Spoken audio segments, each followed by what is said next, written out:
Murray Luther. Hello, Chris.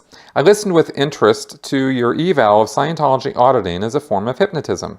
Though I logged in years of countless hours in auditing sessions, I've never considered the hypnotic aspect and how that might have affected me. And it brought up a question in mind. How would you compare Scientology auditing with an e-meter to the old-fashioned Book 1 auditing using the Dianetics book only?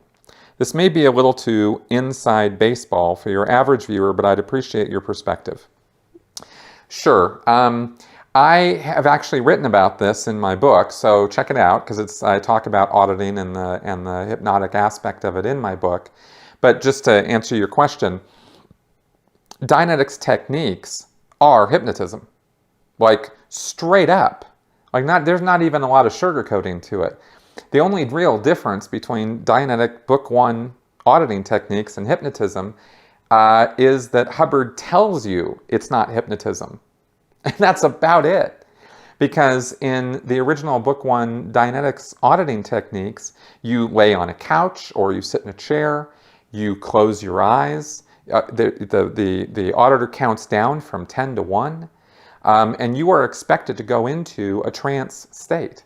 It's called reverie in Dianetics, and reverie is a hypnosis term as far as I understand.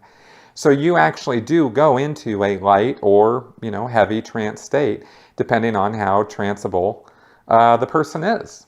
So then the person is made to go back and relive experiences in the past, down a chain of incidents until they hit some early incident, and regress through those incidents. And the end result is supposed to be that they blow any emotional trauma or pain and suffering connected with those experiences. And the person has been given the pre-hypnotic suggestion that is exactly what's going to happen.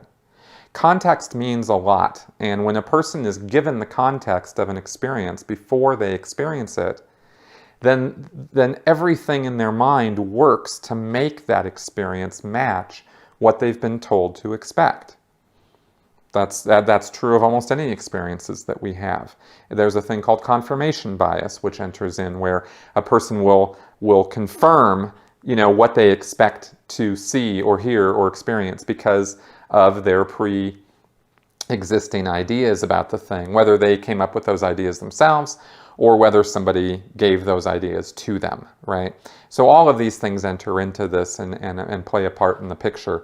And so, yeah, there's no question. If you take a look at an article or a paper that John Atack wrote called Never Believe a Hypnotist, he breaks down a number of quotes that Hubbard said, things he wrote or said in lectures and books in the early days in 1950, 1951, specifically about Dianetics. And he shows how Hubbard defines hypnosis, how he talks about Dianetics, and how he relates the two and says that Dianetics is not hypnosis, and yet Dianetics techniques match up with everything Hubbard says about hypnosis. So, there you go.